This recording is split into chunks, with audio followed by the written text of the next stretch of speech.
Hello guys, nandito tayo ngayon guys sa yung nilinisan ni Leo na hito. So ano bang magandang iluto nito guys? 'Di ba sa Pilipinas pwede rin tong ipaksiw na pinaiga or pwede rin siyang ihawin, pwede rin siyang iprito, depende na sa inyo kung ano ang panlasa nyo. Ano ang gusto niyo kung luto nito. Ang lalaki nito. Nilagyan niya ng lemon, ito pinagyan niya ng lemon at saka may paminta, tuyo, suka para masarap ang niya bukas pag prito. Kasi hindi pa namin natikman guys ang hito dito sa Saudi, no? Ewan ko kung ano ang sarap ng hito dito. Iba kasi dyan sa atin.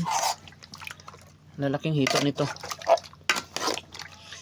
Minix ko lang kasi para ma-mix yung mga suka at saka tuyo at saka paminta. Tapos ibabad bukas ng umaga iprito. Maganda sana to talaga ihaw kaso wala kaming mga uling dito. Mahirap. Maganda to sa uling kasi para mantika siya pag ihawin. So yan lang guys. Ito yung ulam namin bukas. Ibabad muna one night. Tapos bukas na ang prito. So yan lang, magandang buhay. Thank you for watching. Tingnan nyo.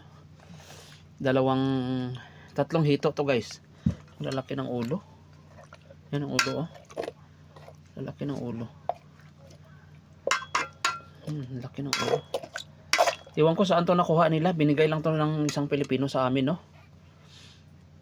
Tapos hinati-hati rin dito sa mga kasamahan na Pilipino. So yan lang.